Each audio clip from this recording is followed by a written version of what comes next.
Estando ele ainda falando, chegaram alguns da sinagoga, principal da sinagoga, ao Jairo no caso, e disse: a tua filha está morta, porque ainda incomodas o mestre? Versos 36. Jesus, porém, tendo ouvido estas palavras, disse ao principal da sinagoga: não temas, crê somente. Versos 37. Ele não permitiu que ninguém o seguisse, a não ser Pedro, Tiago e João, irmão de Tiago. Tendo chegado à casa, o principal da sinagoga viu o alvoroço e os que choravam muito e pranteavam. Versos 39. Ao entrar, lhes disse: por que vos alvoroçais e chorais? A menina não está morta, mas dorme. Mas eles que iam dele, tendo ele, porém, feito sair a todos, tomou consigo o pai e a mãe da menina e os que vieram com ele, e entrou aonde ela estava. Versos 41 e último para nós. Tomando-a pela mão, disse: Talita cumi, que quer dizer: menina, eu te ordeno, levanta e anda. Olhe para cá, irmãos. O título que Deus me colocou nessa mensagem é: não alimente a morte. Eu quero que você grave esse título. Por que é que eu falo sempre de um título? Para ficar mais fácil de você entender. Não alimente a morte. O que significa isso? Ou o que é isso? Não é segredo para ninguém que a morte é um espírito. Quando um ser humano deixa de respirar, primeiro é porque Deus lá no céu decretou, afirmou que aquele seria o último dia de vida dela na terra. Então um espírito chamado morte vem e se apossa daquele corpo. E quando isso acontece, então há uma paralisação dos órgãos, ou alguma coisa ruim acontece com esse corpo, para que então esse corpo pare e a alma da pessoa vai para lugar determinado. Diga comigo: a morte é um espírito. Provando isso, se você lembra quando o povo ficou 430 anos preso lá no Egito, a palavra fala que de repente então Deus começa a castigar o povo de sequências de uma forma trágica, pragas. Era um juízo de Deus sobre os egípcios. E Deus então, para libertar o povo, ele envia a última praga. E ele disse o seguinte: Moisés, eu vou matar todos os primogênitos do Egito, porém você vai fazer o seguinte: vai pegar um cordeiro, pegar o sangue dele, passar nos umbrais da porta. E quando o anjo da morte, ou em algumas traduções diz, quando o espírito da morte vier, ele verá, ele perceberá o sangue na porta dos israelitas, então ele não vai entrar para matar ninguém. Ali já estava fazendo menção do sangue do cordeiro, que nos lava e nos protege de qualquer ataque espiritual. Amém? Ok. Então, de repente, Moisés vai e obedece toda essa instrução divina, passa sangue nos umbrais da porta, e quando aquele espírito da morte foi, a mando ou permissão divina, ele não entrou nas casas que estavam marcadas com um sinal de sangue do cordeiro. Porém, na casa, no lar dos egípcios, ele entra. E quando ele entra, gente, diz a palavra que ele matou todos os primogênitos. Ok, o que significa? Por que o senhor está introduzindo isso? A morte, ela é um espírito que se apossa do corpo daquela pessoa quando chega o último dia de vida dela na terra. Então qualquer um que venha morrer, independente da forma que foi ou o corpo paralisado, foi uma ação de um espírito, como diz a Bíblia, intitula-se por espírito da morte. Então observa comigo, note. De repente, então, Jairo, ele sai da casa dele, ele vai buscar ajuda, porque ele ouviu falar que Jesus estava ali. E ele vai dentro lá do ambiente, no lugar que Jesus estava. Se você ler o texto, Jesus parou para ajudar a mulher do fluxo de sangue, e por enquanto deu uma pequena atrasadinha, cronologicamente falando, ou no tempo do homem, porque Deus não atrasa, essa é a verdade. De repente, então, alguém veio de encontro a Jesus e Jairo, que já estava indo para casa, curar a menina. E alguém disse para ele assim: Jairo, não incomoda mais o mestre, porque a menina, ela morreu, não tem mais jeito. Amado, você tem que concordar comigo que ninguém vai dar uma notícia de uma filha que morre para o pai, sem antes, de fato, examinar e perceber se a filha está morta ou não. Então ninguém vai chegar, só porque a menina desmaiou, vai dizer para o pai dela que ela morreu. É possível, então, que eles então detectaram, mediram o pulso, avaliaram, eles observaram a respiração e notou que a menina realmente havia entrado em óbito. Então, o que estava acontecendo ali? O espírito da morte, ele havia se apossado do corpo daquela moça. Como eu mencionei, que a morte é um espírito. Está claro até aqui, sim ou não, pessoal? Continuando, então, se você perceber, aquele cara disse, olha, a menina morreu, ou seja, o espírito da morte está sobre o corpo dela. E Jesus olhou então para Jairo e disse, não temas, creia somente. E eles continuaram andando. Quando Jesus chegou lá, se você ler esse mesmo texto no livro de Mateus, você vai observar que ali havia bandas, havia pessoas, flautistas. Por quê? Quando naquela ocasião alguém morria, eles eram velados com músicas, principalmente quando alguém tinha dinheiro, que no caso Jairo, que era um dos principais da sinagoga, como você leu comigo. Então, se você perceber em Mateus, havia todo um cenário de velório. Eu não sei se havia flores, mas a Bíblia diz em Mateus sobre esse mesmo texto, que havia pessoas já se preparando para cantar hinos de morte, de despedida. Então você tem que entender que demorou um certo tempo para Jesus e Jairo chegar até lá, ao ponto de arrumar todo esse cenário, ou seja, arrumar o velório. Agora observe uma coisa, quando Jesus chega, ele observa um clima, uma atmosfera de morte, todo mundo chorando, se lamentando, obviamente triste. E Jesus disse o seguinte, por que vocês estão chorando? E as pessoas falaram, segundo a certeza que elas tinham, simples, a menina morreu. E quando Jesus ouviu essa expressão e viu todo aquele cenário, ele virou uma chave, ele disse assim, gente, presta atenção, não, ela não morreu, ela só está dormindo. Falamos isso essas semanas que passou numa quinta. Naquele momento, Jesus, ele cortou a fonte de alimento daquele espírito chamado morte. Ele literalmente bloqueou o continuar da ação daquele demônio. Por quê, pastor? Demônios, eles sempre se alimentam de coisas. Daquilo que falamos, das ações erradas, inadequadas que temos. As nossas palavras e ações dão espaço para que demônios entrem em nossa vida e façam o caos, o danos. Então eu quero te trazer para o âmbito espiritual. Observa. Jesus então ele chega no ambiente onde todo mundo falava, ela morreu, ela morreu, ela morreu, ela morreu. Então vamos entender comigo. Vem aqui, Pablo, por gentileza. Consegue subir por ali? Por favor, observa isso. Deite aqui, por gentileza. Então é possível, de repente, aquela menina estava ali. Tem alguém aí? Deixa eu ver você. Vem cá você que está aqui, por favor. De repente, aquela menina deitada lá naquela cama, e ela estava ali, morta, humanamente falando. Suponhamos que esse cara aqui é o espírito da morte. Vem aqui. Se apodera dele como se você tivesse deitado, mas sim, de uma forma bem... Aí, ok. Observe então que ali estava a menina deitada e o espírito da morte bloqueando qualquer tipo de ação física dela. Então quando se colocava a mão nela, ela não tinha respiração. Ao se colocar a mão nela, não tinha pulsação. Literalmente ela estava, diga comigo, morta. Simplesmente assim. Mas o que é que provocou a morte, pastor? Lembrando, independente do estado do corpo, a pessoa só morre quando Deus diz que é a hora, e aí vem o espírito da morte paralisando o corpo da pessoa que estava viva. Mas qualquer demônio, qualquer espírito, eles entram por meio de espaço que damos. Então naquele período, aquelas pessoas, tudo que eles falavam, nutria esse espírito. Tudo que aquelas pessoas declaravam, dava força para esse espírito da morte continuar atuando, neutralizando a vida daquela menina. Por quê? Olha o ambiente, olha o que eles diziam. Ela morreu, ela morreu, ela morreu, ela morreu. Então aquele demônio, por sua vez, ele tinha espaço, legalidade para continuar paralisando aquela menina e tirando a vida dela. Está confortável ou não? Não, né?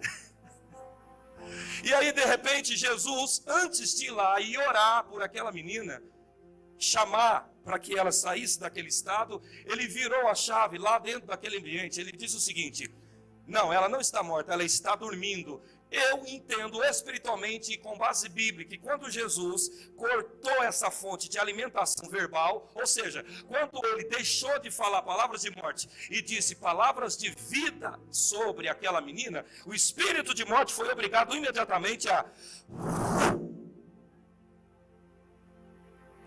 Significa o quê? Foi aliviado, né? Pode voltar para o seu lugar. Por enquanto, fique aí. Então, observa, irmão, o que nós estamos mostrando. Naquele momento, aquele espírito que estava se alimentando daquilo que as pessoas falavam, parou de receber alimento. Então aquele espírito que estava sendo nutrido e ficava mais forte, por enquanto eles falavam que a menina morreu, na hora que Jesus disse, ela está dormindo, ele cancelou qualquer tipo de alimento que aquele demônio recebia. Pastor, como podemos provar isso? Primeiro, dentro desse texto e um exemplo pessoal que vivemos.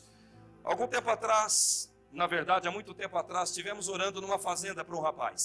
E ele tinha um problema com crack. Sabemos que o crack, querido, é violento.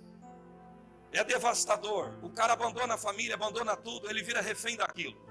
E aconteceu o seguinte, olha que interessante. Aquele cara, aquele camarada que estava no crack, quando fomos orar dentro da casa dele, a mãe dele manifestou com um demônio. E quando a mãe manifesta com um demônio, aquele rapaz começou a chorar. E ele dizia o seguinte, pastor, eu não dou conta. Eu não consigo, o crack é mais forte do que eu. Já tentei de tudo, mas não dá, o crack é mais forte do que eu. E ele dizia isso insistentemente. De repente, então, aquele demônio no corpo da mãe do rapaz olhou para ele e começava a rir.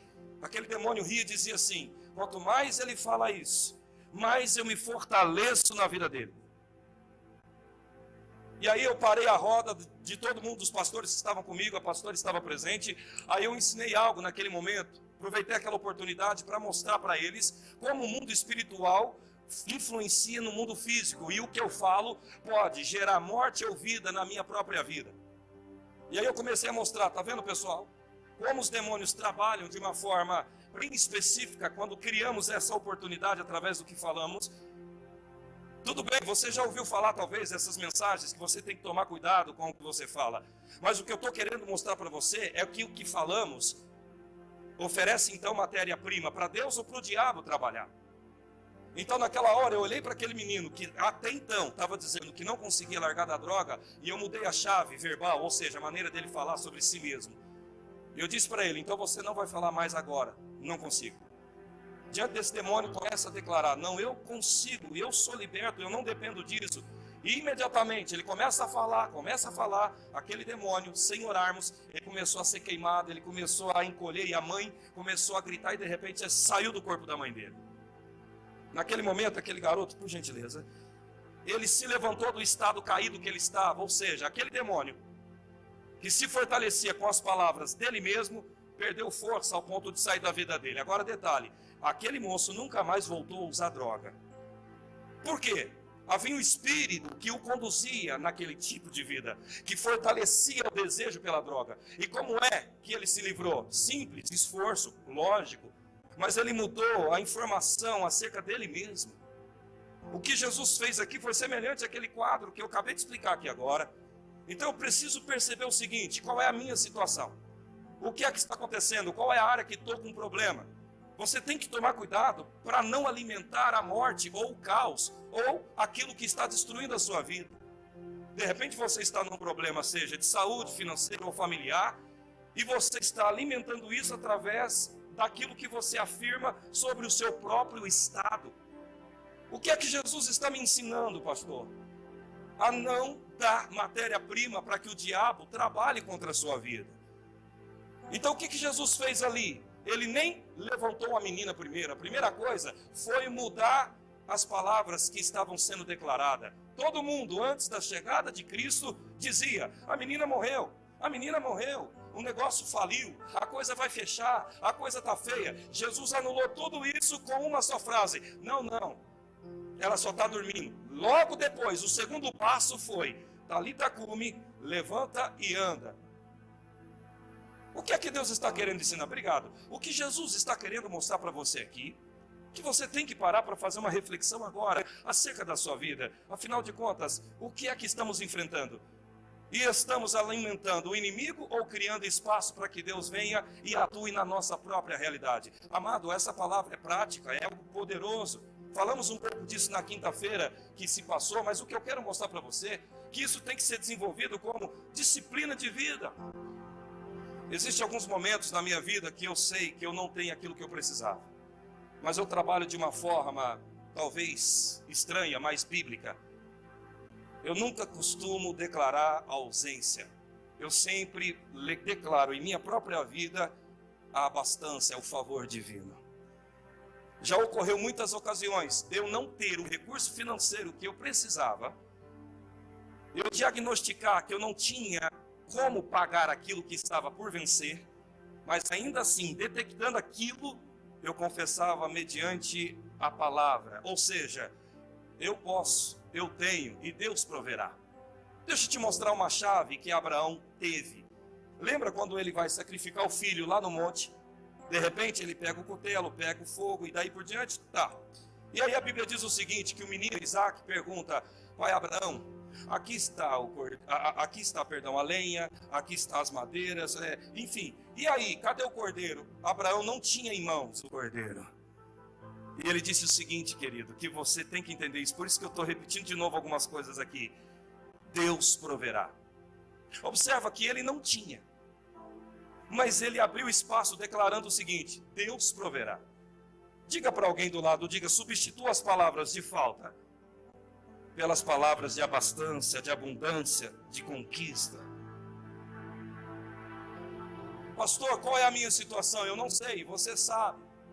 Naquele momento eu creio, eu entendo espiritualmente que Abraão abriu espaço para que Deus viesse, pessoal, e operasse aquilo que só Deus poderia operar naquele momento.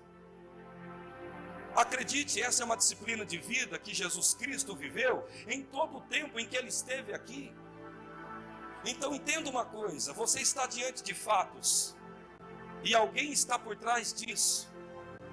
Observa algo comigo interessante, a Bíblia diz que de repente Jó, ele estava lá vivendo feliz com os filhos que eram 10, e acontece então que o diabo vai lá no alto, pergunta para Deus e vice-versa, todo mundo conhece. Então Satanás, ele ganhou permissão para que então tocasse na vida de Jó. Ok, Jó perdeu isso, perdeu aquilo, ficou literalmente no zero, corpo todo cheio de ferido. Agora, sabe que tem uma coisa interessante aqui? Se você ler no livro de Jó, capítulo 29, você vai ver no subtítulo assim, Lamentações de Jó. Ou seja, ele não se lamentou contra Deus, mas ele se lamentou da situação em que ele estava. Isso a Bíblia relata. Agora uma curiosidade que eu quero fazer você pensar comigo, observe isso, preste muita atenção. Você não vai encontrar em nenhum momento Jó declarando palavras de fé acerca daquela situação. Até porque no Velho Testamento não se ensinava muito essa questão de fé. As pessoas dependiam muito de ir atrás do profeta, o profeta falar e ele receber o que o profeta falava. No Novo Testamento, Jesus já muda. Ele ativa as pessoas para que elas, pela sua própria fé, possam vencer. Diga, eu tenho uma fé que me proporciona vitórias. Então Jó, ele não declarou nenhuma palavra profética, ele não profetizou, ele simplesmente se lamentou da situação e aquilo foi simplesmente assim, eu aceito. O que o senhor está querendo dizer com isso? Eu vou abrir um aspa, pense no que eu vou dizer agora. E se Jó tivesse declarado o contrário do que estava acontecendo? Ou seja, meus filhos morreram, a coisa está ficando feia, eu não aceito, eu não admito, eu declaro a paralisação dessa ação maligna. Ele não fez isso. Mas e se ele fizesse? O que poderia ter acontecido? Ah, pastor, mas não está na Bíblia. Mas deixa eu te mostrar algo sobre o caráter de Deus. Deus não é pai? Se Deus pôde ouvir o pedido, o apelo de Satanás, você acha que Deus não honraria a posição de fé de Jó? Diga para o seu vizinho, pense nisso. Jó, ele viveu tudo aquilo. Mas em um momento a Bíblia diz que Deus o obrigou a viver. Ele passou por todos aqueles fatos. Perdendo isso, aquilo, outro. Mas você notou que Deus não impôs. Tem que ser assim. Se Deus tivesse imposto, seria outra coisa. A palavra de Deus sai e não volta vazia. Ela tem que acontecer. Mas Deus não impôs que Jó tinha que perder. Ele liberou, ele permitiu o diabo. Então se é o diabo que está agindo, eu como um homem, uma mulher de Deus, tenho condições de contra-atacar. Agindo Deus, ninguém impedirá. Agora, se o diabo estiver agindo, eu e você como igreja de Cristo, temos como bloquear essa ação. O que é que eu estou tentando mostrar? Amado, pensa, a Bíblia diz que Deus é um Deus de amor. Se Ele sendo o pai, criador dos seres humanos, ele ouviu o apelo do diabo? Eu não creio, eu me recuso a acreditar que Deus não honraria a posição de Jó. Ou seja, entendo eu, baseando no caráter de Deus, que se Jó, no primeiro ataque que ele sofreu, ele se posicionasse e dissesse: não aceito, eu reprovo isso, não haverá morte nessa casa, muito pelo contrário, haverá vida em abundância, porque eu sou de Deus. Não tenho dúvida, conhecendo a Bíblia, pelo caráter de Deus, Deus ouviu o diabo com toda a convicção, ele honraria a posição de fé que Jó teria ali naquela situação. Diga para alguém do lado: Deus vai honrar a sua posição de fé. Irmão, observa, o vento veio, bateu nas casas dos filhos, e aconteceu que os filhos de Jó morreram. Quem é que estava por trás do vento? Era Deus ou o diabo? Era o diabo. Como diz a Bíblia, e de repente veio fogo do céu e consumiu outros filhos e os seus animais. Jó, quem é que estava por trás daquele relâmpago que caiu? O diabo. Jó não tinha ninguém para ensiná-lo, como nós estamos aqui sendo ensinados pelo Espírito Santo. Jó não tinha um pregador para mostrar que ele poderia exercer essa posição com liberdade. Agora, a nossa vantagem é que nós temos muito mais informação do que Jó tinha. No entanto, o próprio Jó falou: eu conheci o Senhor de ouvir falar, agora os meus olhos te contemplam, depois que ele passou tudo aquilo. Então, todos vocês que estão aqui, independente da sua idade, saiba que você já aprendeu mais coisas sobre Deus do que Jó em toda a sua vida. O que significa isso? Deus com certeza honraria a posição de Jó. Por quê, irmão? Observa uma coisa: o centurião de Cafarnaum era cristão, sim ou não? Ele não era cristão, até porque o termo cristão ainda não existia. Não existia cristão. Os homens que serviam a Jesus receberam o título de cristão depois que Jesus foi, e muitos anos depois. Então acontece o seguinte: não havia cristão, havia seguidores de Cristo Jesus. Detalhe, o cara era um centurião, soldado romano. Possivelmente ele servia a outros deuses, porém ele tinha uma fé. A fé é monopólio da igreja evangélica? Não. A fé não é exclusividade do católico, a fé não é exclusividade do espírita, a fé não é exclusividade do macumbeiro. Não, irmão, a fé é algo que Deus deu, como diz a Bíblia em Romanos 8, para o coração do ser humano. Ou a igreja evangélica é dona da fé? Não, não existe isso. Ninguém tem monopólio sobre a fé. Então alguém do mundo, ele pode exercer fé e pela fé dele alguma coisa acontecer? Pode ou não pode? Sim, por quê? Fé não está restrito a uma religião ou uma instituição, seja ela qual for. Então significa o quê? Aquele cara, o centurião de Cafarnaum, ele chega em Jesus e diz assim: ó, o meu servo estava doente, está doente, manda só uma palavra só, não precisa nem ir lá em casa. O primeiro cara que fez Jesus mudar de ideia na Bíblia, e único. Jesus disse: vou lá e vou fazer o quê? Vou curar o seu servo. Olha aqui o que o cara falou, olha o nível de fé. Não precisa ir lá não, manda só uma palavra e meu servo vai ficar curado. Irmão, o primeiro e único homem na Bíblia que fez Jesus perder o fôlego ao demonstrar a fé. Nem discípulo de Cristo ele era.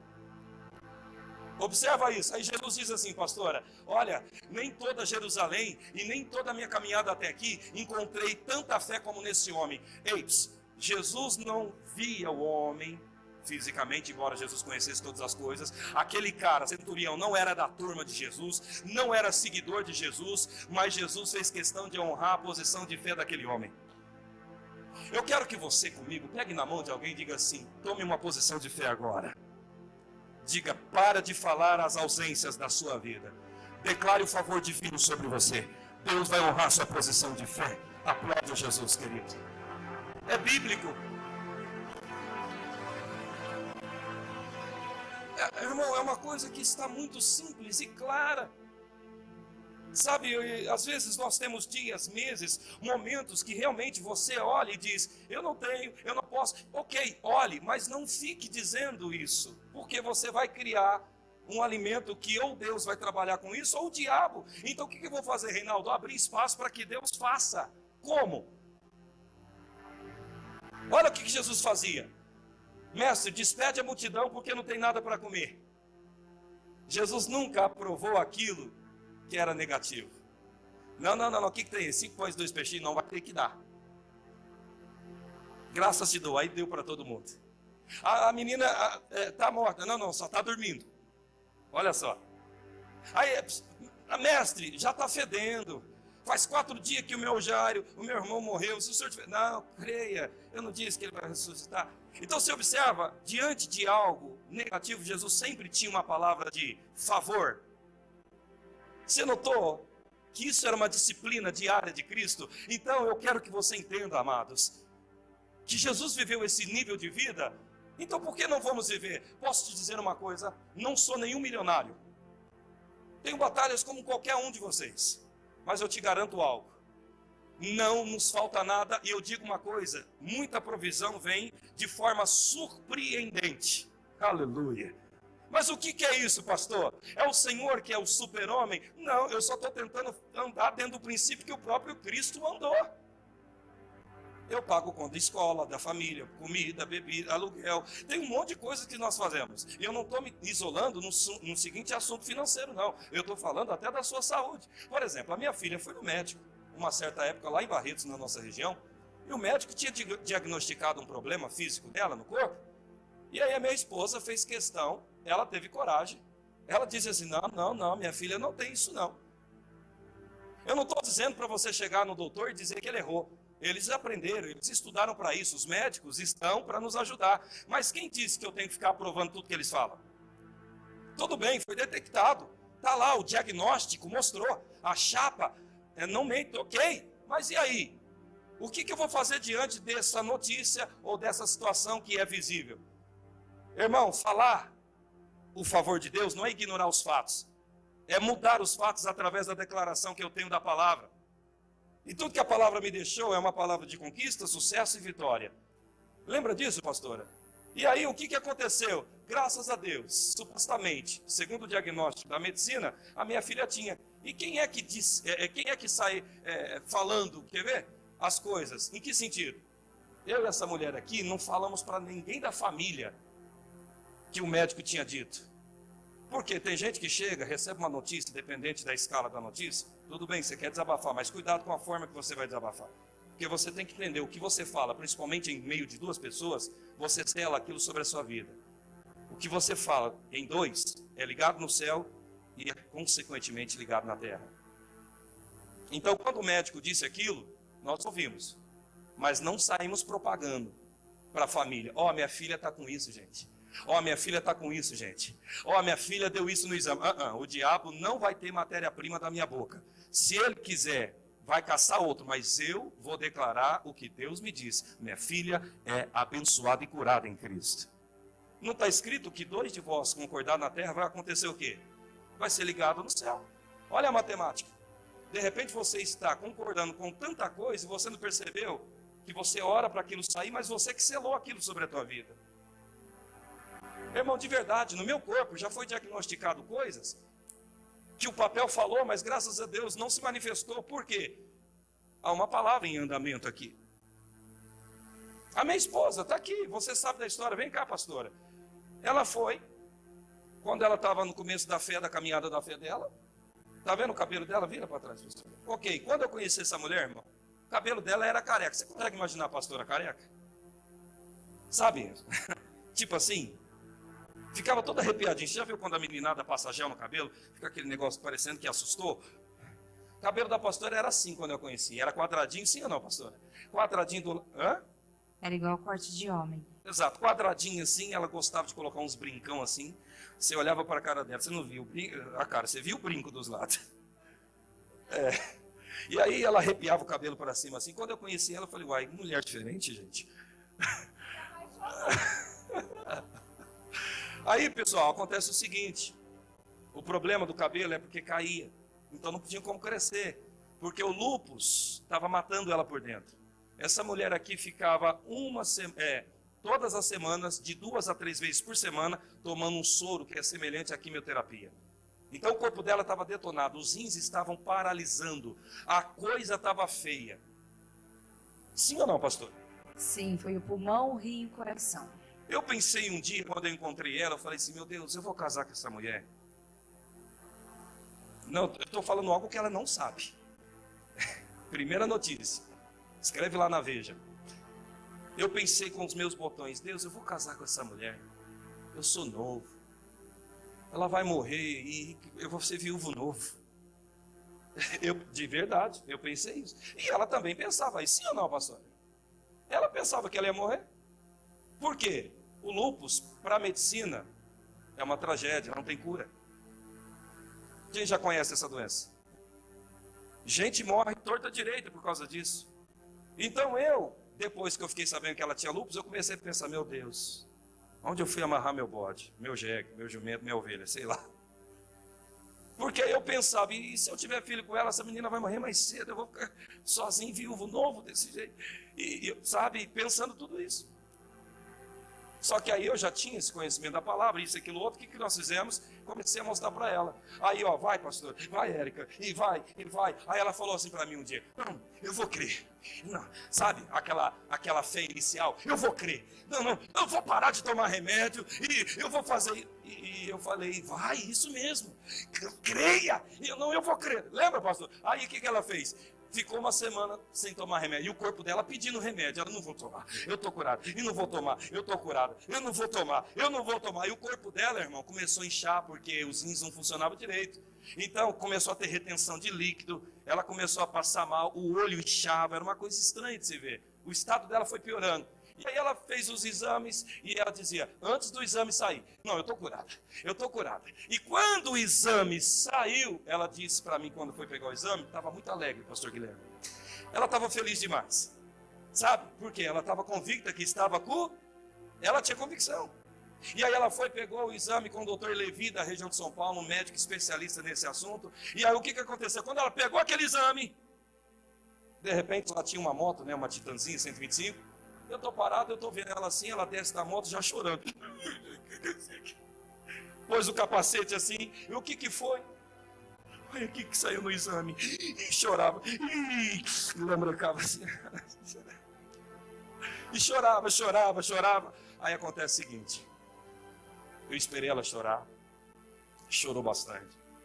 E aí eu disse para ela assim, agora, o que é que você vai falar? Você vai falar o que está escrito no papel ou o que a Bíblia diz? Ela, como assim? Você tem 2 diagnósticos. Agora você escolhe de qual deles você vai ficar.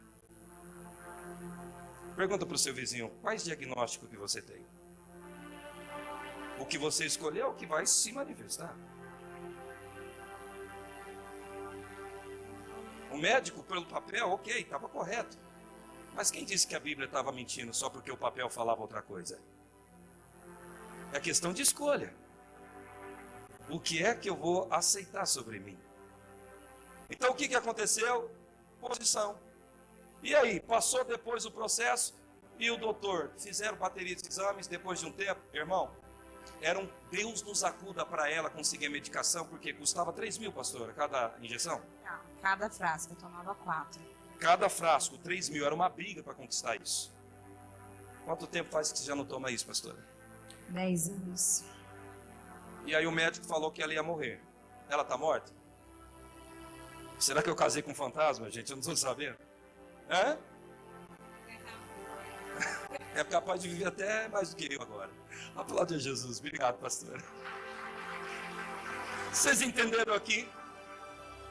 Vocês entenderam então? Significa o quê? Eu apresentei o outro fator. Ou seja, tem 2 diagnósticos. Agora você escolhe qual você vai declarar sobre você. O diabo, a situação, o mundo sempre vai apresentar uma coisa. A questão é, o que é que eu vou pegar para mim? Quando eu estou sem o recurso que eu preciso, você nunca vai me ouvir falar que eu sou quebrado. Eu sou abastecido com o favor divino, irmão. Não, você não vai, o diabo não vai receber esse gostinho da minha boca, não. Não, eu sou, diga comigo, eu sou abastecido pelo favor divino. Pastor, funciona? Se funcionou com Cristo. Desde o momento em que Deus me envolveu nessa disciplina, posso te falar? Tenho batalhas, mas tem muito crescimento em tudo que Deus me dá para fazer. Talvez nós vamos caminhar muito tempo aqui junto, amém por isso? E você vai se aproximar de mim e eu quero que isso aconteça. E você vai notar uma coisa, dificilmente você vai me ver falar de acordo com a tragédia visual. Ou seja, eu sou, eu posso, eu tenho, o favor de Deus é sobre mim, ponto final. E o que é que eu estou fazendo, pastor? Quebrando qualquer espírito que esteja por trás dessa situação que está me fazendo sofrer.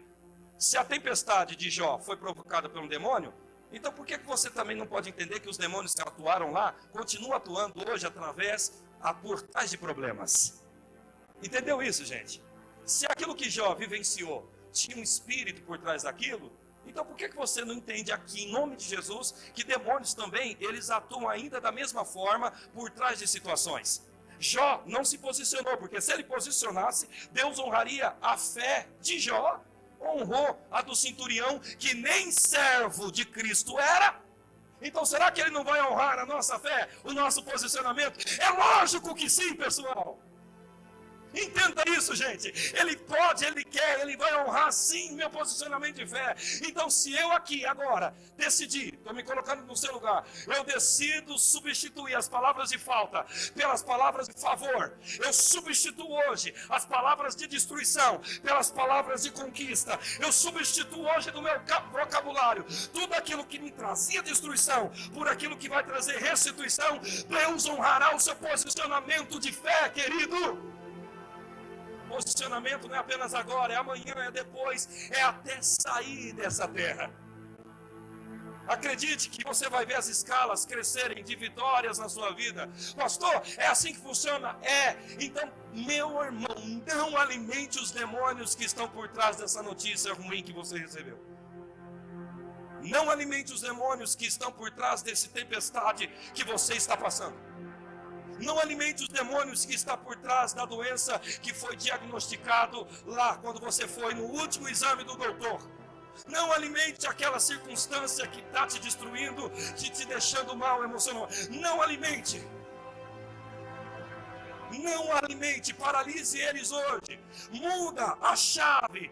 Ou seja, demônio, você comeu da minha boca aquilo que eu disse, te alimentou e reforçou a atuação sua na minha vida. A partir daqui, chega. E aí, irmão, não terá outra escolha para Satanás, a não ser ele sair correndo. 1 Pedro 5,8, anote. Eu estou encerrando já, mas anote isso. Diz assim: o diabo, o vosso adversário, anda ao vosso derredor procurando. O que é? Ele procura e brecha, gente. Não é apenas pecado. Saiba, brecha não é apenas pecado. O que eu falo também é oportunidade que ele recebe de atuar e destruir, paralisar minha vida. Portanto, Deus está te mostrando isso de uma forma muito clara. Você quer ver uma coisa? Vamos no livro de Tiago, por gentileza, gente. Livro de Tiago, capítulo 3, rapidinho. Eu quero orar com você ainda, liberando palavras de conquista, de favor divino. Tiago, capítulo 3, por favor. Tiago, capítulo 3, versos 3.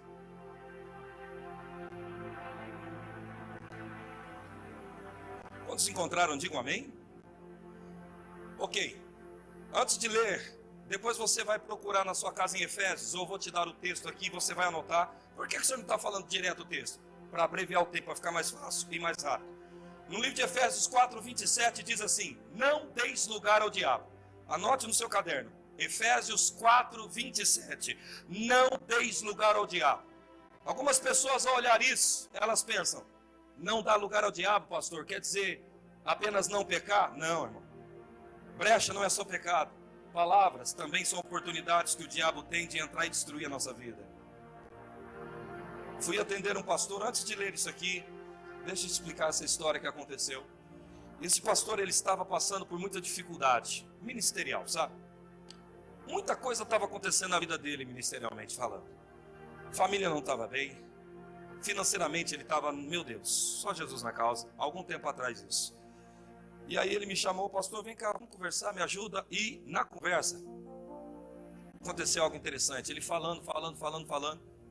E tudo que ele falava era de destruição sobre a própria vida dele. Não aguento mais. Olha, o povo é difícil. Olha, a coisa está ficando cada vez pior. E eu ouvi. Depois que ele parou de falar, respeitei ele falando e falei: pastor, agora deixa eu te mostrar onde começa o seu problema. Pastor, ele tem 63 anos de idade, esse cara que eu estou falando. Onde começa o seu problema, pastor? No ambiente que o Senhor está construindo ao seu redor. Aí ele perguntou, como assim? Eu falei, pastor, 1 Pedro 5,8 diz que não devemos dar lugar ao diabo. Efésios capítulo 4, versículo 28 fala também, 27 e 28 fala que não devemos dar lugar ao diabo. Eu falei, pastor, o que o senhor entende por dar lugar ao diabo? Aí ele falou, pecado, palavras. Eu falei, opa, o senhor entende. Talvez o senhor fala, ensina as pessoas, mas não vive. E aí ele começou a perceber que ele estava caindo nesta cilada, e a vida dele, principalmente o ministério, estava um caos. Se você me ver viver circunstâncias, eu não vou confessar de acordo com o que eu estou vendo. Eu não estou ignorando os fatos, mas diante daquela situação, vou contra-atacar, orando, sim, jejuando, sim, crendo, sim, mas liberando palavras de favor sobre aquele momento. E aquele pastor, ele caiu a ficha, ele percebeu que ele mesmo estava causando um ambiente de destruição onde o diabo estava trabalhando naquele ambiente. Então hoje, o que Deus está querendo mostrar aqui, irmão, é: eu estou alimentando quem na minha vida? As minhas palavras estão servindo para quem trabalhar? Para Deus ou o diabo? Observe então no livro de Tiago 3, versos 3 ao 6. Ora, quando pomos freio na boca de cavalos, para que nos obedeçam, conseguimos dirigir todo o seu corpo. Versos 4. Vede também os navios que, sendo tão grande, elevados por impetuosos ventos, com um pequeno leme, se voltam para onde queria o impulso do timoneiro. Verso 5. Assim também a língua, um pequeno membro, ou seja, as palavras que a língua articula, mas se gaba de grandes coisas. Vede com um grande bosque, tão pequeno fogo incendeia. Verso 6, redobre a sua atenção agora, olha. A língua também é fogo, mundo de iniquidade, situada entre os nossos membros. Ela contamina todo o corpo, inflama o curso natural da vida e é, por sua vez, inflamada pelo inferno. Observa. Deixa eu te explicar algo aqui nesse texto, pessoal. Esse texto está falando das palavras que a língua, expressa. O membro língua, óbvio que nós sabemos que é com ele que falamos, sentimos o sabor, mas aqui está falando, a língua ela é capaz de causar um grande dano ao ponto de mudar o curso natural da vida. Sabe o que é isso? De repente a sua vida era para crescer e o que você fala muda o curso da sua vida, começa a descer. Não sou eu que disse, é a palavra. Então a língua é tão poderosa que ela é citada como um animal feroz, que quando ataca destrói. Ela é tão poderosa que Tiago, pelo Espírito, fez questão de mostrar que a nossa língua, o que falamos, provoca grandes mudanças, como um leme pequenininho conduz um grande navio. A Bíblia está dizendo que a língua, mesmo sendo pequena, ela provoca uma tragédia enorme na vida. É isso que o texto está dizendo. Eu sei que parece misticismo, mas não é. É Bíblia. Eu sei que parece loucura o que talvez você está ouvindo, mas não é. É Bíblia. Quantas pessoas estão vivendo coisas que elas concordaram verbalmente lá atrás? As minhas palavras são sementes que vão frutificar no meu futuro. Acredite, já faz muito tempo que eu não sei o que é fracasso. Batalha sempre haverá. Mas eu posso escolher construir uma estrada de sucesso para a minha própria vida. Um dia, pregando no altar, o Espírito Santo me inspirou a falar algo com a igreja. E eu disse para eles assim: queridos, o meu futuro será extraordinário. Alguns podem até não compreender o porquê que eu estou dizendo isso. Minhas palavras do presente são sementes que vão frutificar em todo o meu futuro. Compreende amém ou não amém? Está determinado, queridos. Então eu tenho que perceber a expressão desse texto. Você quer ver? Você que já andou de cavalo, você pega aquele freio e literalmente você conduz aquele cavalo que tem tanta força. O que é que esse texto está tentando mostrar? A língua, embora pareça algo frágil, ou as palavras pareçam ser simplesmente palavras, ainda assim elas têm poder de controlar coisas que aparentemente são fortes. Acredite nisso. Acredite nessa verdade. Você quer ver uma coisa? O que falamos nos compromete no âmbito de relacionamento entre homens e mulheres. Quer ver? Quantas pessoas que por causa de uma conversa errada perdeu a amizade? Quantas pessoas que por causa de uma conversa errada ficou com ódio do outro? Quantos casais que se separaram por causa de uma conversa errada? Então a minha fala ou a minha língua, ela me estrova na questão do meu relacionamento social, mas não é só isso. A língua também, ela altera toda a minha composição biológica. Você quer ver uma coisa? Quando você ouve pessoas ou música, você sabia, o seu corpo, 70% é feito de água. A água é feita por moléculas. Agora olha que interessante. Cientificamente é comprovado, não é besterol, que todas as coisas que você ouve, elas alteram a molécula do seu corpo. Está aqui, o Luiz já faz palestra, ele sabe disso. Você quer ver uma coisa? Pesquisas confirmadas de anos, um doutor chamado Matsumoto, ele pegou e simplesmente copos com água. E ele fez pesquisas durante toda a vida dele praticamente, hoje ele já é falecido. E ele colocou músicas diferentes em cada copo de água. Como assim, pastor? Música dentro do copo? Não, pegou o copo com água e colocou no ambiente onde música X estava sendo tocada. Então ele pegou heavy metal, um exemplo. Ele pegou bossa nova ou músicas calmas. E olha, quando aquela água virou pedra, a água, quando ela congelou, passou do líquido para o sólido, o gelo criou-se de um estado mediante o som. Aquele som ou aquele gelo que ouviu heavy metal, aquela água quando se congelou, ela ficou cheia de frissura. O gelo todo deformado, porque o som altera a biologia do corpo humano.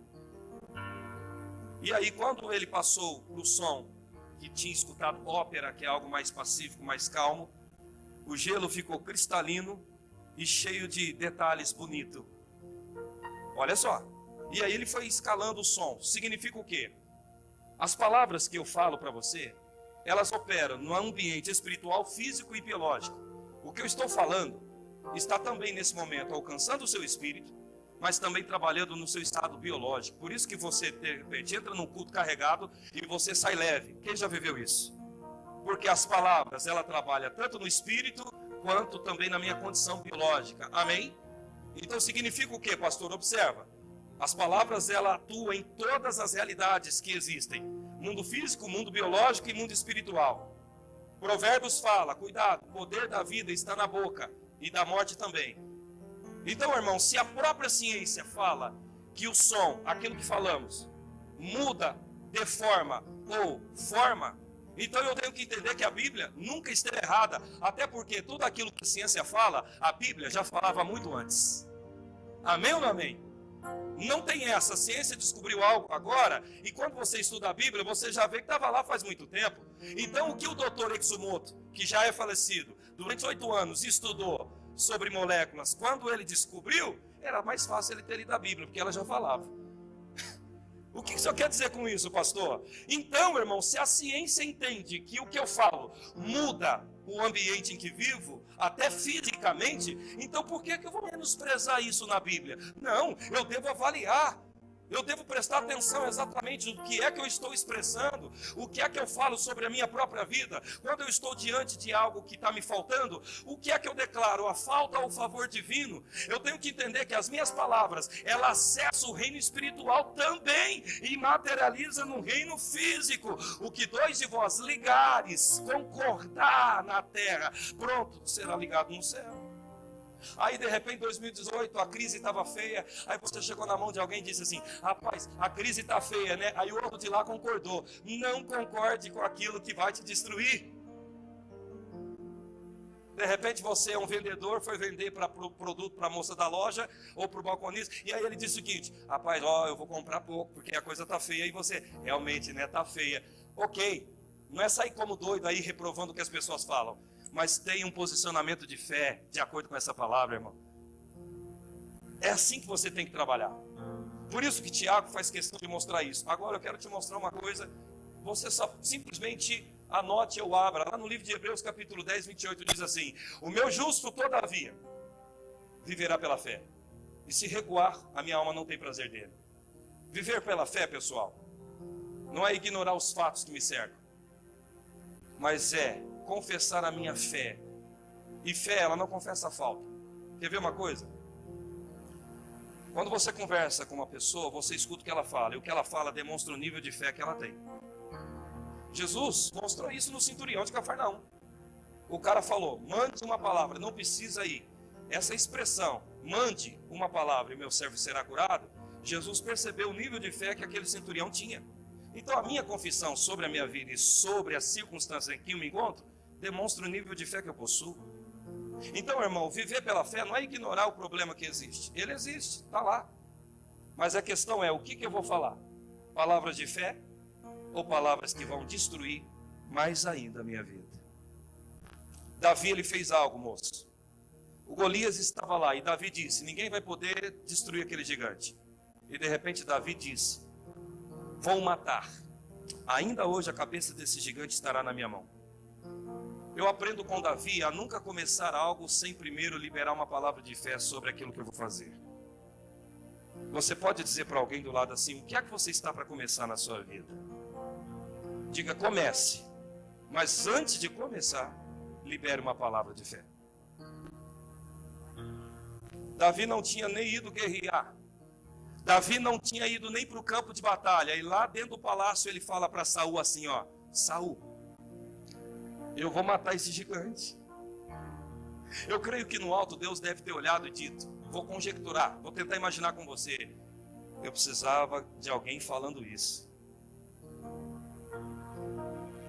O problema é falar o que todo mundo está falando, gente. O problema é falar o que todo mundo está falando. Vou repetir, hein? Quando Deus encontra alguém que fala diferente, ele terá o respaldo de Deus. Deus vai honrar sua posição de fé. O problema é a coisa está caindo e todo mundo está falando que está caindo, aí você entra nesse embalo. Se Deus encontrar alguém que se posicione diferente, não vai cair. Deus não precisa de muito para trabalhar. Ele precisa de alguém que responde, ou seja, fale uma palavra e ele responde essa palavra. Diga, minha vida é um sucesso para a glória de Deus. Os soldados olharam um para o outro quando Golias veio saindo e eles disseram assim, pastor e missionária, quem vai poder destruir esse gigante? Esse gigante é grande, ele é campeão invicto. Aí os soldados todos saíam correndo de um único homem. De repente Golias falou, quem que é esse camarada aí? Para afrontar o exército do Deus vivo. Naquele momento Deus olha do céu e ele viu o único que falou diferente daquela situação foi Davi. Então Deus foi com Davi. O problema é, de repente, você escutar todo mundo falando e ir no que eles estão falando, gente. O problema está, muitas vezes, você simplesmente pegar aquilo que... tem razão, todo mundo está falando, então é verdade. Verdade nada, se é destruição, não é verdade. Eu tenho a vida estabelecida em mim. Isso que você tem que... Pastor, mas isso é superstição? Não, é Bíblia. Bíblia prática, não é informação sobre Deus. É Bíblia atualizada, prática, coisas diárias, que amanhã você já tem que começar a usar, ou melhor dizendo, agora. Procure as áreas que tinha falta na sua vida. Tire a falta de lá e coloque o favor divino. Procure aquilo que estava caído, destruído. E comece a colocar o favor divino. Como, pastor? Fale. Olha Abraão, ele não tinha um cordeiro, ele não disse que não tinha. Ele não disse que ia arrumar. Ele abriu espaço. Deus proverá. Abriu condições para que Deus se manifestasse a realidade. Então significa o quê? Eu decido criar espaço para Deus trabalhar na minha vida. Se coloca de pé aplaudindo a Cristo, querido.